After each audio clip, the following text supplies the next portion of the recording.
So, recently CA had an AMA going on Reddit, and I'd like to make a quick recap of the things that have been talked about in case you don't have the time, and the stuff that I think are gonna be the biggest impact and the things that I'm most surprised about. So without further ado, let's take a look.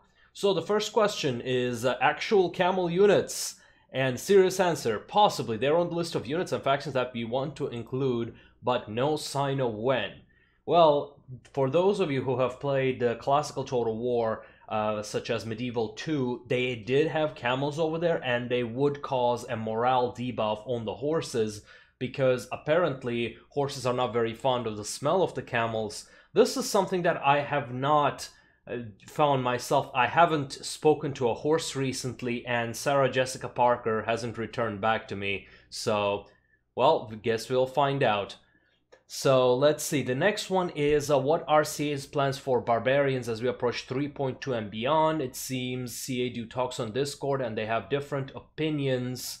I'm just summarizing it, and it looks like they had a pretty in-depth discussion about this today, and they want to do a bit of a long-term thinking about their role in the game. Are they flankers? Are they charges? Should they be so dependent on the terrain? In short term, however, there are some obvious targets they want to hit. Barbarians got disproportionately punished by the recent missile dispersion changes, I did not know that, and will be acting to rectify this very soon. It's also clear to us that their main strike ability, Slam, feels a bit weak compared to other strikes, so expect action on them soon, which a more unified approach coming at a later date. In my opinion, the Barbarians are in an interesting position, because they're obviously designed to be the light infantry, and light infantry should not really be able to beat heavy infantry in the open field unless they are specifically made to counter that unit. Similarly, the first thing that comes to my mind would be Axemen from Rome 1 against the Legionaries, and Axemen would win over the Legionaries because they had armor piercing and effective against shields. So in those cases it could work, but I feel like that would make the game unnecessarily complex. So in my opinion, the long term of the Barbarians should be cavalry, should be scouts, and should be very effective against the skirmishers. In fact, they should be the best anti-skirmisher, while their infantry should be great flankers. The damage-dealing infantry, their damage should be high, their defense should be low, just to reflect that barbaric idea and their lack of discipline, and more focused on individual battle prowess rather than a cohesive unit tactics. Not to say that barbarians did not have some cohesive unit tactics, but it's nothing compared to more civilized factions. So let's see, the next one. Thank you for your response. Since we're on the topic of barbs, there are particulars you decided to keep Defiance on Barbcap despite continuous public outcry over the substantial benefits they give us to the light barb class at higher tiers.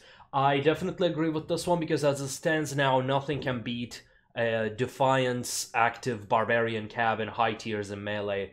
So let's see what they say. The reason is simply that we're still working on it. Taking the ability away entirely would be a very drastic solution that would severely hurt the players who specialize in Vercingetorix Cav, and straight out nerfing the ability would end up disproportionately harming barbarian infantry. I agree with this one, and however, I don't think, like, you guys, CA needs to decide what they want Vercingetorix Cavalry to do. Do they want them to be basically overpowered Scipio, basically Scipio's stronger cousin, or do they want them to stay in the battle? In my opinion, the cavalry does not need Defiance. I'm sorry to tell you that, but that's just my opinion. So CA Jamie, I think it's entirely normal for any group of people to disagree with each other, hence my example, and you'll find if you ask any one of us, you'll think about X, we'll likely have different answers. Having an echo chamber where everyone agrees with each other is usually bad for innovation progress. That is correct. It's also very bad for balancing a video game, because you need to be able to take a look from different perspectives when it comes to a mechanic, a stat, and anything that you introduce. If you have an echo chamber, in that case you're gonna have like very set stuff, not to mention very unbalanced stuff, because you're gonna be fanboying over some other things without even realizing it. So Let's see, do you guys planning on introducing new game modes? Well, ranked mode is kind of a new game mode with 5v5. Yes, the ranked mode has been announced recently. It's going to be tier 5, and most importantly, it is going to be coming after the commander limitations have been added. So you do not need to have a tier 10 commander to be able to compete, and your commander abilities are going to be limited to their upgrades at tier 5. I feel like that might make the game a little unbalanced. I was discussing it with some of my friends today, and they have agreed, yeah, especially on Caesar, my own main. However, when it comes to Caesar, I believe just playing and timing abilities better is going to make up for that difference, such as the range, the time, things like that. So the primary game mode, that one has not been answered. Ranked mode is on the way. We still work on ranked mode. So yes, they are thinking about some of them. What is the state of the Arminius rework? Will his abilities see a rework? And if yes, which ones and how? So Josh is saying, hey, so I touched this on the Due newsletter, but ultimately it comes down to a rebalance leading a potential rework, which I agree. Arminius definitely needs a rework with the infiltration changes, because of its design, it's either gonna be too overpowered or underpowered.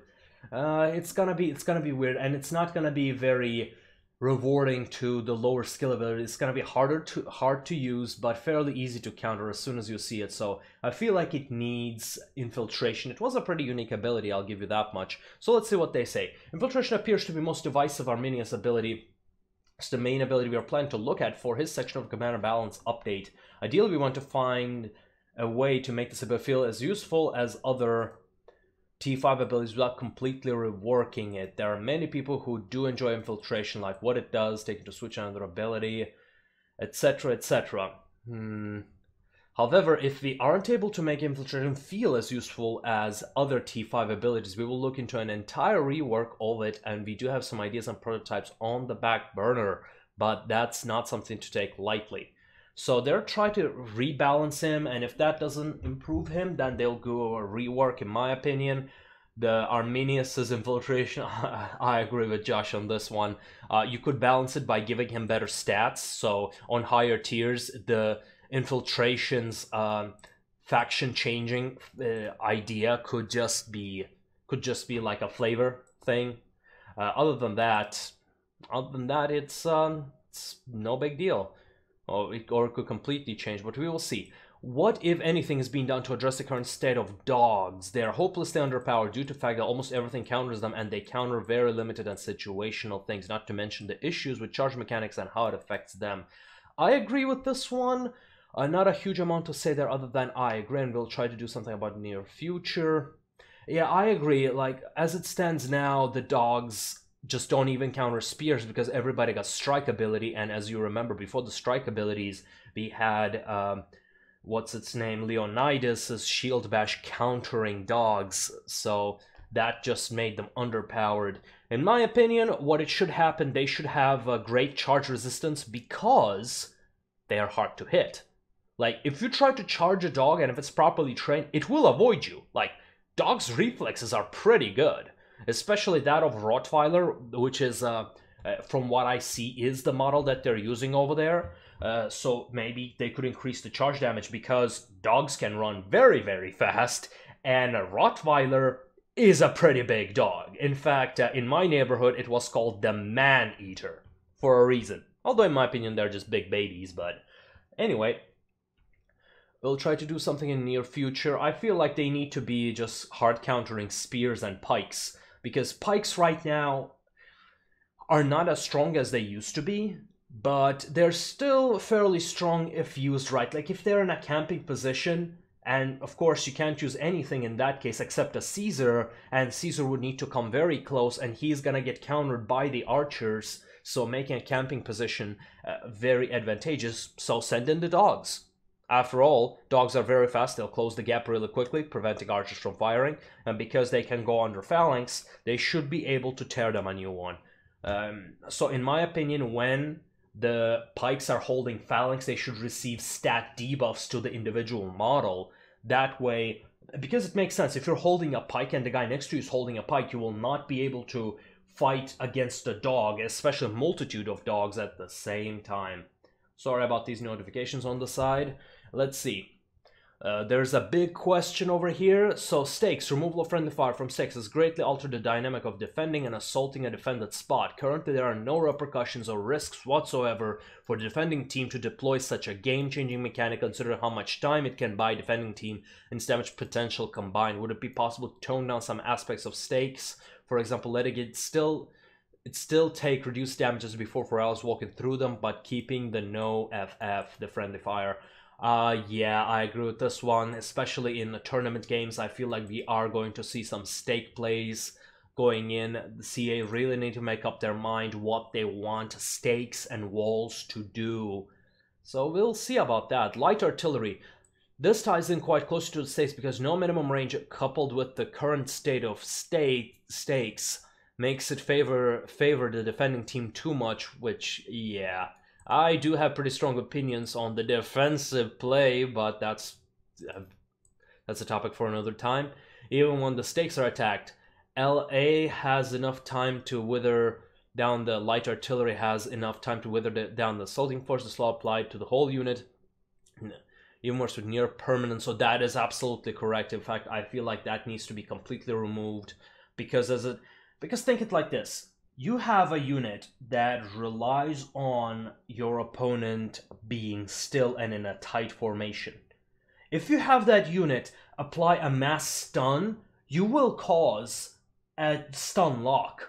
Sure, it doesn't cause a stun lock, even if you've got three light artilleries firing at will, but you will do tremendous amount of damage. Like I'm talking about over 50% before they even realize they're being shot at. So that just feels overly punishing for no good reason, but there needs to be a lot of changes to light artillery. I do, however, appreciate how they have implemented some of the changes that I suggested a while ago to focus on light artillery as the anti-camping unit and just nerf the heavy artillery to the ground.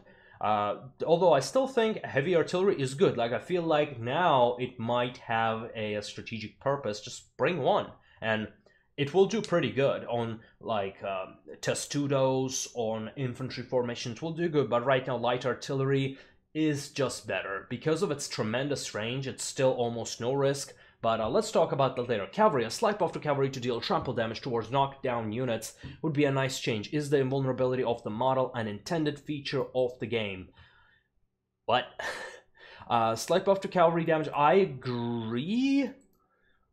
It depends on what type of cavalry, to be honest, because if we're talking about the heavy cavalry, it might not be, because heavy cavalry takes a long time to kill. I do not know why. When they run out of models, they just still take too long to kill. Ranged in force, one suggested for an incentive for staying in the force can be added missile block chance. This can at least save him for barbed troops or other troops as well.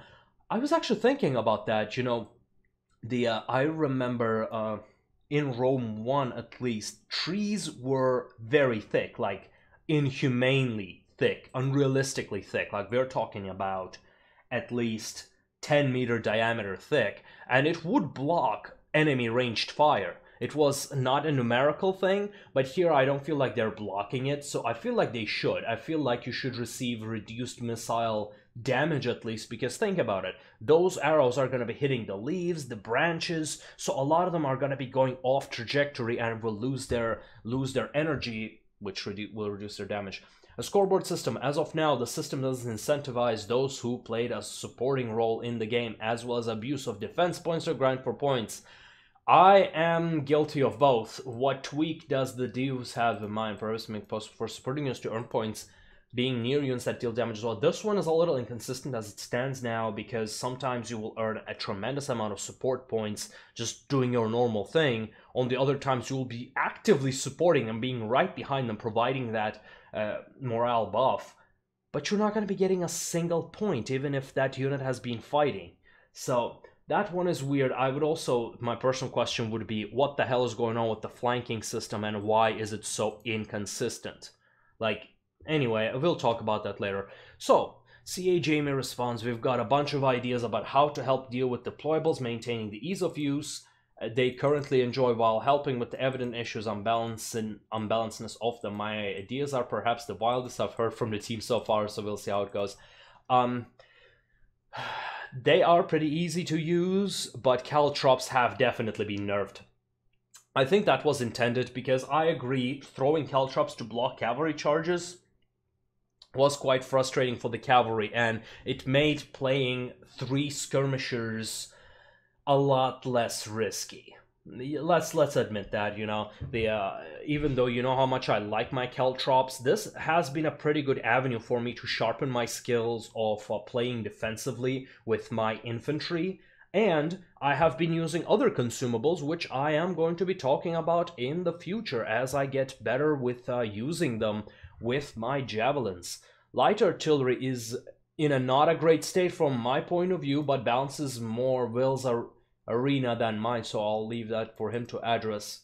Well, at least somebody realizes it, that light artillery is not in a good position. We have considered doing something similar, but we had a chance to trade out. Trample was designed for elephants, so there might be some unexpected issues with cavalry. I agree. The invulnerability of knockdown entities is partly due to our combat system. That is correct. It's an incredibly complex system that tries to match entities together, animations, etc. Are you still using the same engine as Shogun 2? Nah, you can't be. Are you using the same mechanic as Shogun 2, where only 2 units could be engaged with one another? Nah, you don't, I hope. I hope you don't. They do when attacking each other, but I did notice this as well. Your men are just so gentlemanly, they do not attack men who are on the ground. That needs to be fixed. But trample, I don't think it should do, even if they do get a trample ability, it should not do major damage in my opinion. Sure, horse trampling over you is probably not very pleasant, and they can definitely crush a man's skull. But I'm not sure about a man's back, especially if they're armored. So that one will require some testing for realism's sake, but the infantry charge should not be doing trample damage, I mean, come on. But they should be able to attack the units on the ground, if not with a bonus. Good shout. Let's see, the 4th one, ranged in the forest. Yeah, I agree, that might be a very good idea. On help with the point system for buff and debuff abilities, we did use the points from here that dealt damage with melee units tended to benefit from this the most. Always proportional to the points they've earned through damage and kills already. That is absolutely correct. Oh, let's see, from Will. We are looking at stakes and we're likely to have some changes soon. Vulnerability of knockdown entities is something we might be playing around with a bit in the future. That is good. So it looks like your trampled, your knockdown units are not going to be invulnerable for such a long time. This can cause some balance issues as it stands now, because charges are strong on their own and it looks like they've been balanced for that, but if you add doing damage on it, it might not be a very good idea. So they'll need to balance that out. I'm pretty confident they will. Oh, Rado is asking a question. Many for all the efforts you put in this game each day. I know this is tough, maybe even thankless at times. Gratitude for dedication. I have one question only. What are current ideas on infiltration rework? Rado is an old friend of mine, a great friend of mine, and he used to specialize in barbarian cavalry. I still remember how Dogbert was raging because Rado was ninja capping their base, forcing them to go back. I still laugh about it. So thank you for the kind words. What I've said above. So this one has already been answered. Let's see what Mr. Zoo says. In the title selection screen since its inception, we can see place for a clan tag. And where, because in other VG games, there's a character limit of 5. The conflict of interest is kind of obvious here. However, I hope as clan tags are implemented in a much different way than in those games I mentioned before. There are titles that are much longer already. What are your plans for implementation of clans? Blah, blah, blah. Basically, how are the tags are gonna be? No offense, Mr. Zuba, by God, you write like a politician. You should try politics. Yeah, while we're at it, how do you envision clan versus clan endgame? Will it be clan war on a map like in Shogun 2 and World of Tanks, a league? Something different. Oh, I would love to see a Shogun 2 style clan wars thing. That would be really, really good. However, they would need to balance it out with the number of people, because that could either handicap very large clans, or it could just overwhelmingly benefit very large clans, such as you know, in Shogun 2, the top winning clan is almost always the official Steam group. So that's a problem in Shogun 2. Well, not always, if you got serious people playing it. Any update on Arminius rework? Yep, we already have. Basically, the Arminius rework is coming, especially the infiltration. Let's see, this is a good question. What are the plans for addressing Carthage's lack of true commander for the spear tree? Hannibal's sword and elephant kit and Hasdrubal's more cav-jab focused kit have left many wondering why to even invest in the spear line if they don't have a commander with an ultimate that is linked to their role. It's the same issue that Greek slingers continue to have even with rapid shot ability change that was introduced recently. So Will says we are currently looking quite a bit at Ad Portas, and one of the changes being floated is to enable it on spears. I can't guarantee this is going to happen. We've got to work through the balance implications first, but it will give Carthage spears a bit more synergy. Could be good, could be good. I do not see why it shouldn't be a thing. Yeah, I think it will be good. I don't see any balance implication. The only thing I was afraid of, they might be able to counter the infantry counterparts, but that's easily fixable. It's generous enough to work well with spears as well, but it's currently lacking a bit of oomph. What the hell is oomph?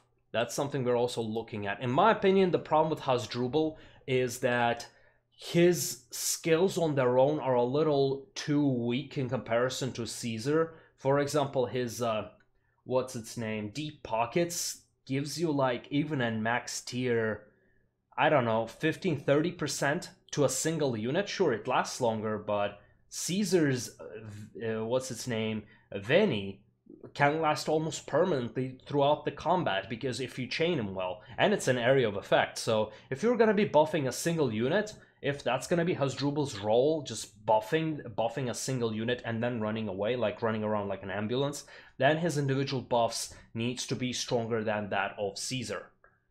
So that way, also the team will need to counter the unit that has been buffed. So it will be similar to Medic from Team Fortress. Where are the camels? Potential units in the future list. PTS down for 3.1 was a great idea. Let's see. Oh, that's an interesting question. Have you thought of making dogs immune to strikes since they have kind of became useless with almost all infantry doing huge damage to low defense dogs? Maybe dodge chance would make sense instead of, since dog would be pretty hard to jab at in a sword fight. I agree. I would think that dogs would be immune to strikes or would at least receive a considerably less damage from those strikes.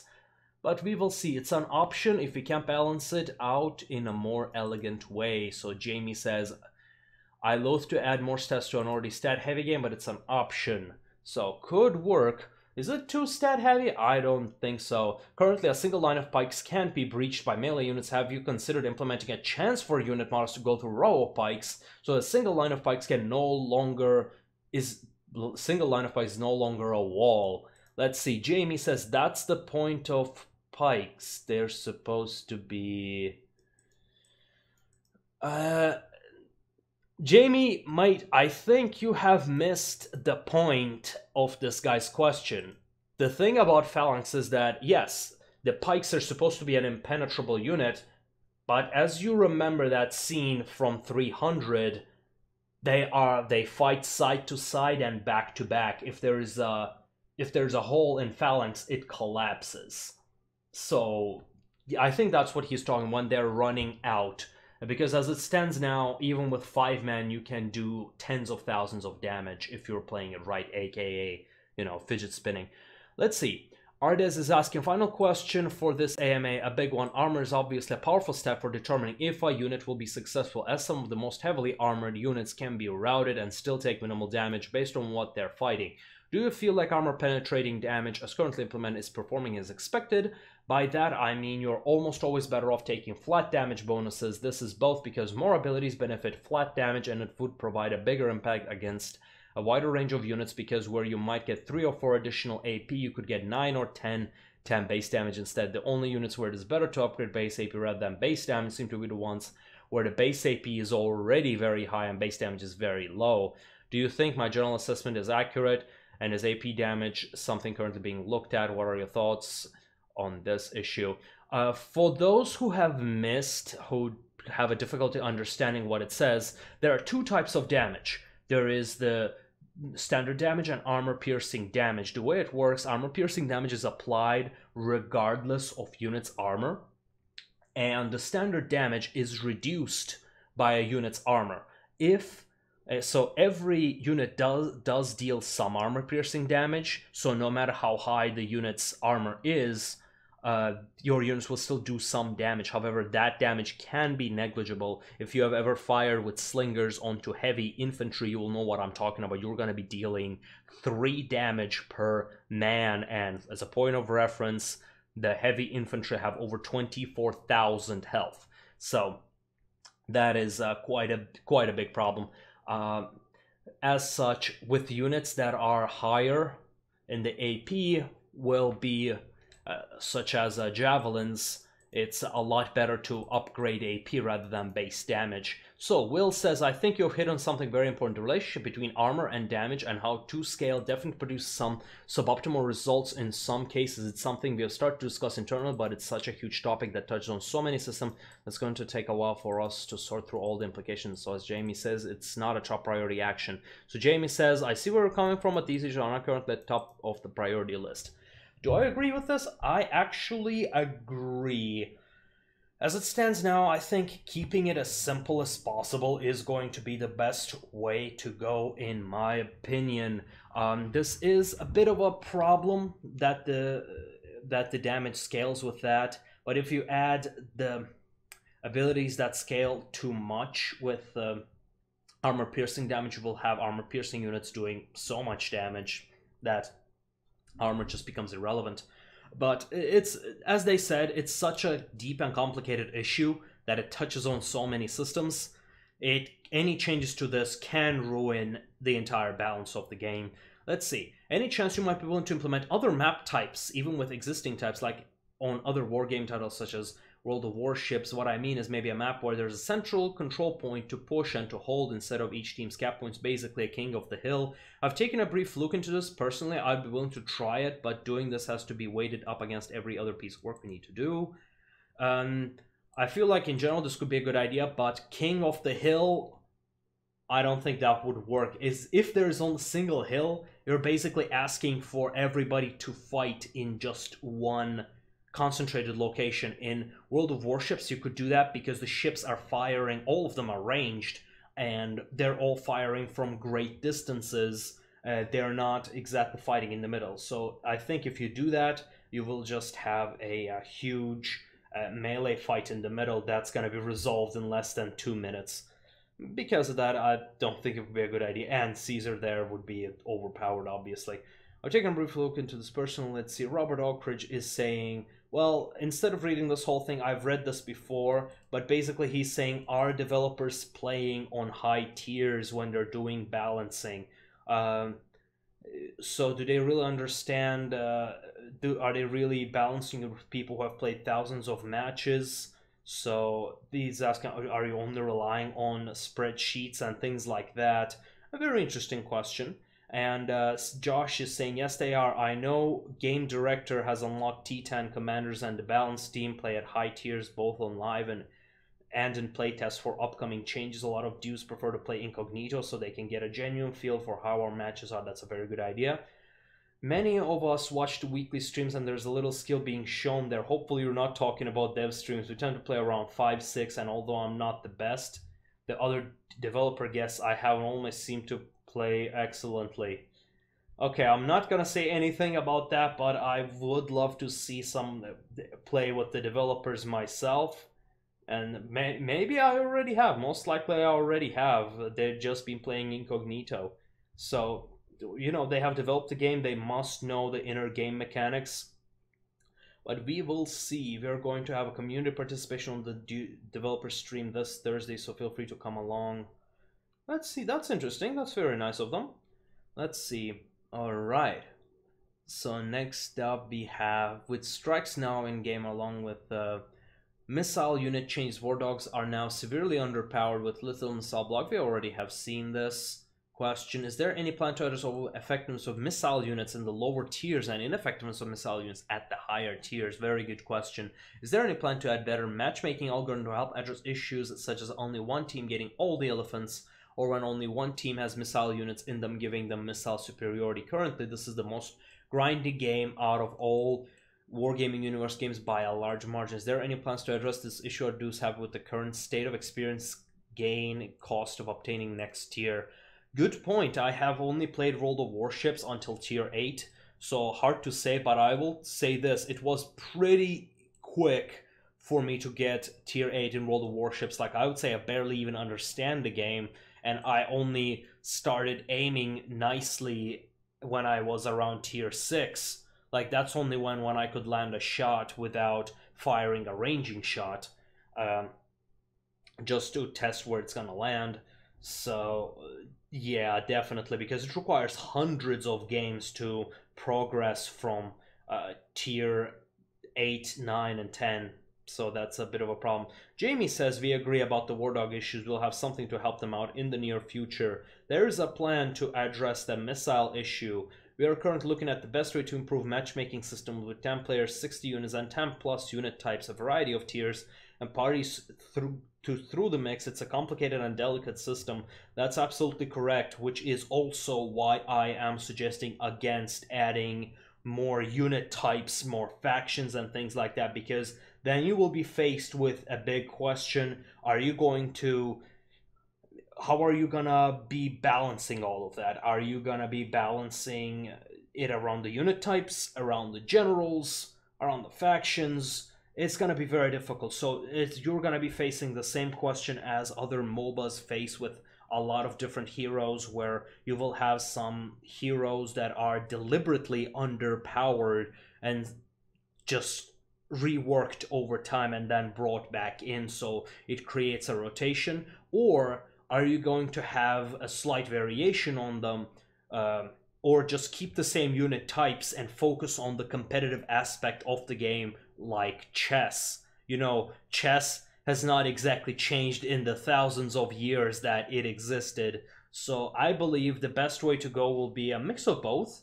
Like, after you have introduced your core units, say elephants, chariots, like your flavor units, I think they would only have a place in like specific strategies, maybe a little cheesy strategies, but like surprise tactics, just like in real battles. But your core should be relying on those, well, first introduced units, because they're the simplest, they're the most versatile. You need to have like a philosophy, a framework to go about for both balancing and creating strategies and theory crafting. So I feel like, yeah, your novelty units should be there, but they should not be overpowered, or should be core of part of the competitive game, at least in my opinion. I'm pretty sure most people will disagree, but that's just my opinion. Let's see, will your dream of larger battles in Total War Arena? Let's see, the main issue we're going to have is making sure that we don't overload battle simulation or increase the minimum specs. That is true. The biggest problem they're gonna have, as they always did, is too big of a battles will cause the thing to lag or even crash. Like, I remember when I was playing a stainless steel mod with Medieval 2, I would have a game crash when I was fighting against Crusades. Don't ask. Like, why would people declare crusade on a fellow Christian nation? Yeah. Let's just say me and Pope did not see eye to eye when it comes to who to kill. Mainly because I was worshipping Khorne as the blood god. Yay.